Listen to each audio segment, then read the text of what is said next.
parts of our set. On the zone. Yeah, it's like a 2-hour drive, so a rainy drive, but pretty.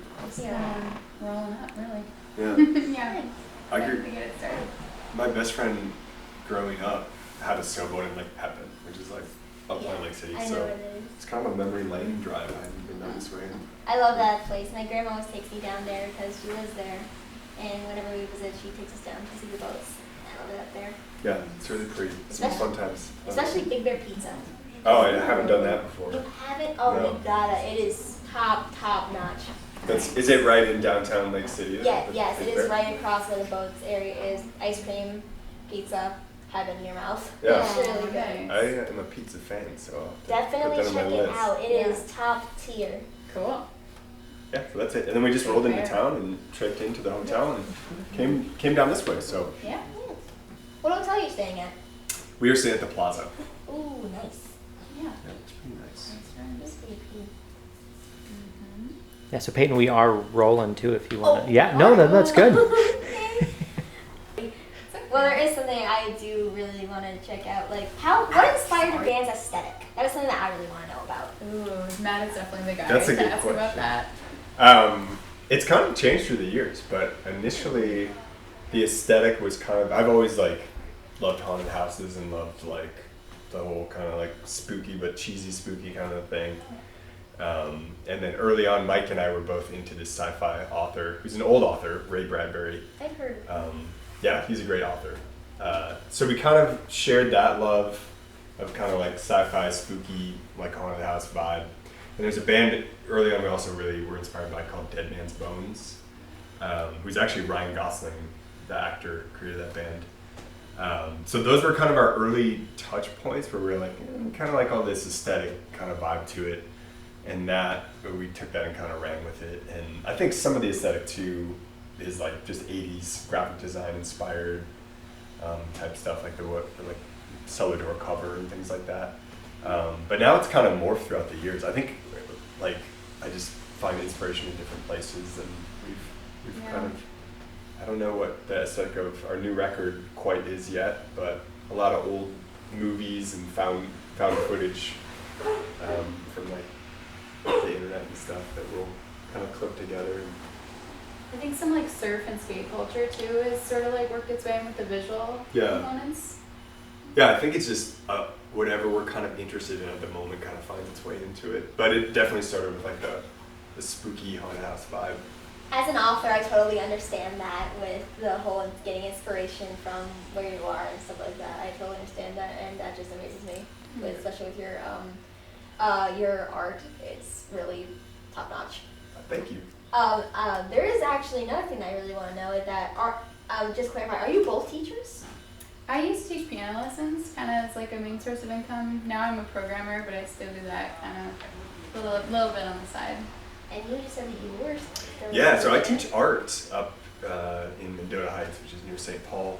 And then Mike, we actually met the guitar player Mike, who's not here right now. We met both as teachers up in Blaine, and he still works in education, but he's not a classroom teacher anymore. So. I did see that in an interview, and with the both of you being used to be or are teachers right now, I do gotta know, has there ever been any interesting experiences you've had while teaching? I feel like the internet, the kids will get curious and they'll Google us, and I've definitely been teaching classes where they're like, you'll hear someone be like, like you'll hear kind of whisper, and the kids are like, so the kids, I don't advertise it to the students, but they find out. Did you have a kid, either you or Mike had a kid who said their favorite band was Graveyard Band, Yeah. right? I think it was like, what's your favorite song? And Mike was like, I don't know. And he's like, mine's Nightcrawler. It's kind of like, this is one of our tunes. Found ya. So yeah, we've had those, and I think kids like think it's cool. I think one of my students bought a Graveyard Club sticker, and he like had it on his bike helmet when he came to school one day. So it's cute when they like find out and get into it. But That's pretty sweet. yeah. I've had students come to our shows too, like when we say like something a little more family friendly, like the state fair. It's kind of fun. I think it's fun. Yeah, I think at first I was like a little mortified. I was like, I felt like it was totally separate from teaching. I was like, they can't find out I'm in a band. Yeah. And now it's like, I think it's cute and endearing, and like I hide it less though. It's like we're doing this, going on tour and stuff.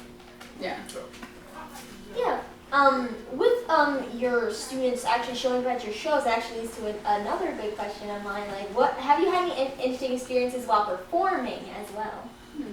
Like, just in general? Like, just any in general, weird stories?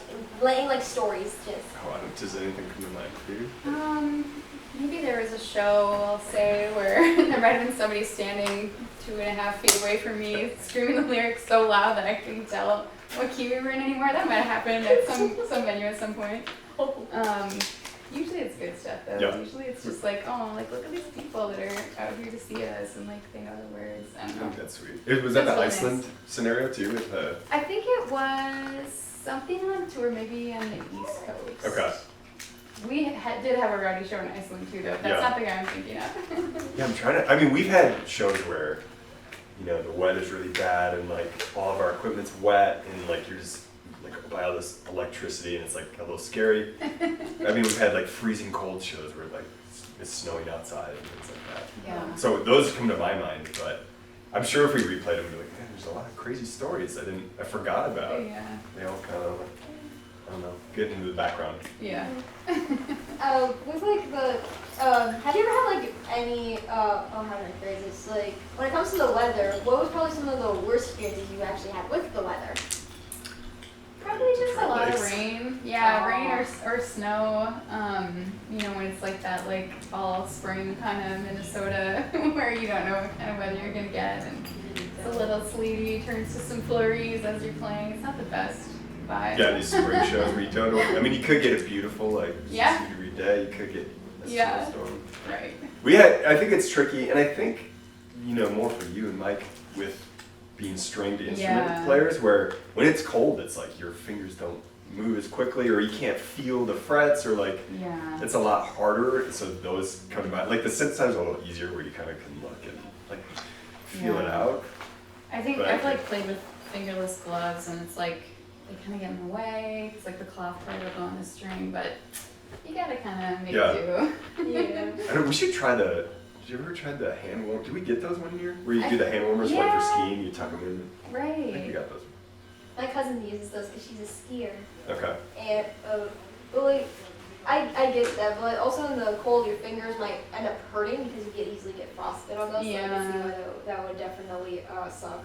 Anything for the art, though, right? Anything for the art. The show must go Whatever it on, as they takes. always Yeah. say. He's very tall, handsome, plays guitar. He's my kind of dude. My friend is in a research group. She has been looking into that forever. And I have got to know about that because during her research, she was just like, wait a minute, does she have a kid? And I'm just like, is she? And then we're just like, is she married? So we were like just looking all over for information. Yep. Now I can report back to her what I found out. So Married, yes. Kid, no. if I have permission to do so. For sure. All right, No thank worries. you. Because Yep. she really wanted to know that. They do have a couple of cats, though. Yeah. Couple of Uh, cats. Furbies. Pretty cute. Yeah. I have a cat as well. Nice. Yeah, we're back and ready to go. So Cool. thank you. Okay, so let's see. I guess another question I do have for you guys: what inspired you to play the instruments you do? Oh, I probably have a good answer for that. So the band started like way back in the day. It was kind of a little baby band with just Matt and Mike, and well, maybe I can make a long story short this, but you kind of have like the recorded part ready, and then we're offered a live show before you really had a full live band. So I had to sort of quickly assemble that. And so that's around the time that I joined up, also along with the drummer. And basically it was like I had played only piano at that point, and I kind of like knew my way around like guitar and ukulele and mandolin and stuff, but like I wasn't like the level of expertise that I have in piano and vocals. So we actually did like a couple rehearsals where I was playing like a piano, like a Yeah, I digital remember piano, that. and And you then were I, playing synth. yeah. No, did I play the guitar at some point? You might have, yeah.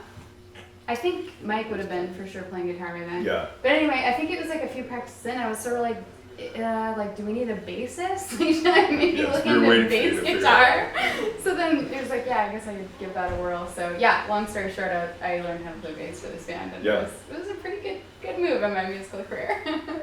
Yeah, you picked it up super quick. Yeah. Mine's almost like a little flipped because since I was like 12 or 13, I played the guitar, and I was like, I played in bands, only the guitar. I'm not like much of a pianist or keyboardist. But I kind of like through the years I was like, I'm kind of sick of playing guitar and like tuning and just like bringing the amp and all this, and like at the point a lot of the influences for the band, like a lot of kind of 80s synth pop acts. I was like, get a synthesizer. So I bought one and kind of like started going down that road. So I definitely feel way more proficient at the guitar still.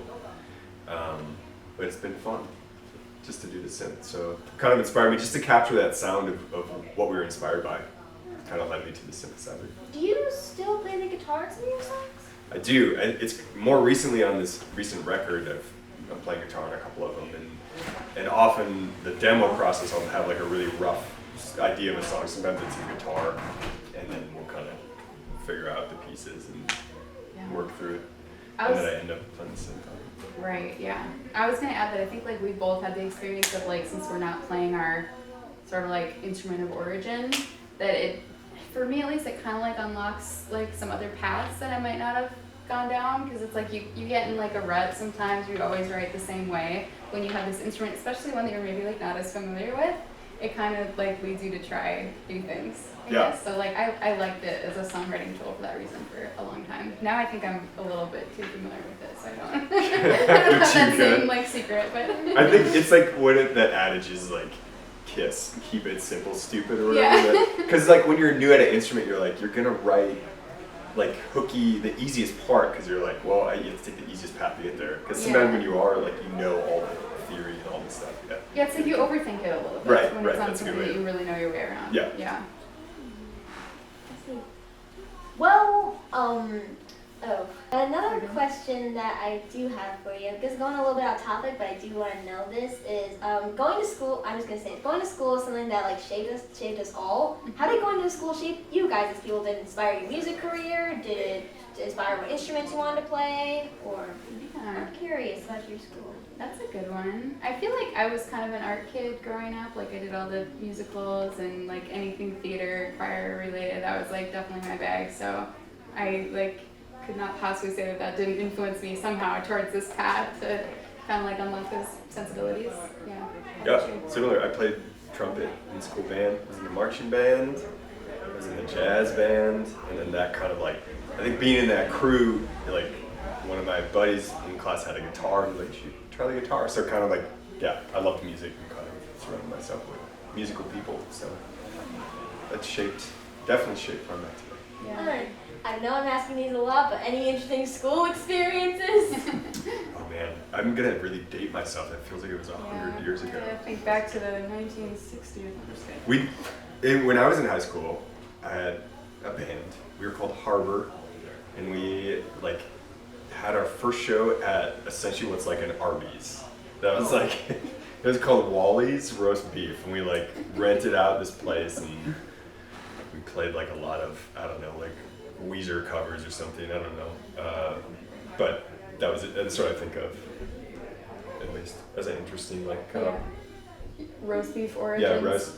I don't think you could get any food. It was too late, but roast beef. That was my first show. What was that band called? It's called Harbor. Oh. Don't look them up. Just bleep all of that name out. We're just talking about trail. Yeah. We're talking about our old bands. Put it in, right? Mike's like, I think his first band, maybe never played a proper show band, is called Ludicrous Speed from Spaceballs. Oh yeah. I was in a band called Karma Sutra for a couple of weeks. Also didn't play a show. Yeah, all the like early somewhere. bands where you, I feel like Yeah. it'd be hilarious to find those and like listen through them or demos or whatever. I'm glad that those don't exist for me. Was it a difficult time for either of you? Was that a difficult time or something? Really difficult times? Yeah, I feel like I had a lot of ups and downs just kind of like in my personal life and around that time, around that age, but I think you kind of grow from those experiences too, and it's like so far behind me now that I don't really look back on it with sadness, just more with like, that's my story. I don't know, that's not too cryptic. Yeah, I think it's just a time of so much transition where you're figuring out who you are and your place in the world, and like, and what you actually like, and what like the world is like, well, I should like this or I should be this way. Yeah. So I think that is difficult times, for a lot of reasons. So I remember kind of feeling like a loner a little bit in high school, but I did have friends. But yeah, music was always a solace where you find like a cool band and be like, yeah, fun your own little place. So yeah, I feel like typical high school angst. Yeah, that's We me. made it through. That's me. That's me. I'm a loner kid myself. I do have friends, but I'm mostly just doodling or writing poems by myself. So I That's agree cool. with that. You're an artist. Yeah. You gonna start a band.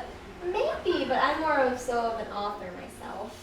That's great. Yeah, creative outlets I think are huge for. Yeah. Very for much. that. Very therapeutic in case, like, anxiety or whatever. It's really, it's very It's a therapeutic. good way to express yourself. Is music therapeutic for you guys? I would say definitely. Yeah, for sure. And like what types of music would you normally listen to? Just yeah, for listening to, or like what it inspires us, or. Both. Like, what do you listen to? What inspires you? So I think there's like definitely an overlap there for sure, but it's not like everything that I listen to is like I gotta make something like that. Like No. we put on a lot of Kendrick in our house, but we don't really sound too much like that. Yeah, I don't know. Maybe you have an answer for that. Yeah, I think that's. I don't know what I'm listening to currently. I listen to a lot of instrumental music actually, because I like to draw and things like that. Yeah. So I kind of avoid lyrics. That's the same for me for like focusing on like orchestral and like film scores and stuff. Yeah. So, speaking of lyrics, I do actually want to know this as well. What are like big inspirations for your song lyrics, like, and titles for your music? I think that it kind of depends on the record. I think the earlier ones are more like, what's his spooky? We can do this werewolf teeth, and it like, I don't know if it necessarily has anything to do with the song. But most of my lyrics are, it's not like a linear story or one kind of point of view. It's a lot of like little pieces that I just kind of arrange, like more of a collage lyrically. So I don't know. It's hard to say like one inspiration for one song. It's most like little pieces that I'll jot down and kind of combine together, just around feelings for the most part. So yeah, I wish I had like this song was about exactly this, but it's typically not the case. It's just kind of lots of little poems that I kind of will go through. Yeah. What about you? I would say for this band, Matt is definitely the like lyrical mastermind. He comes up with the lyrics and melodies and stuff. But the main source of input for the rest of us is like, I feel like sometimes you'll have what in your mind is like maybe a little bit of a placeholder lyric, like you're gonna replace that later. And then we get used to it, we like the cadence of it, and then like when it comes closer to recording time, you're like, hey, here's the real lyric. And we're like, What? maybe you go back to that placeholder lyric, Yeah. because there was actually something golden in there, So sometimes we like push you in that direction. Right. Sometimes, but First thought is the best thought kind of thing. yeah. Don't over revise, don't over polish sometimes. That's, yeah, I always think of this story, which we probably told before, but we have a song called Ouija. It's an old song. And I remember the first time singing Ouija, and then we finished playing it, and Mike was like, are you saying Luigi? And we were like, and then then we like changed the words. So there's moments like that too. Yeah. I'm kind of a mumbler sometimes, so I gotta just enunciate better. But we changed the song completely. Could have called it Luigi, but we stuck with Ouija. Ouija is a great title. I do like that. I do like that title a lot. Very spooky. Thanks. So I really appreciate the time that you gave to us for the interview. I'm really glad to have you. Like I said, I'm a big fan of your music, and I'm just really happy that you guys could come and do this with us. You Yeah, bet. thank you so Thanks much for for having having us. us. It's Yeah, you did a really great nice. job. Great to meet you. Thanks a lot.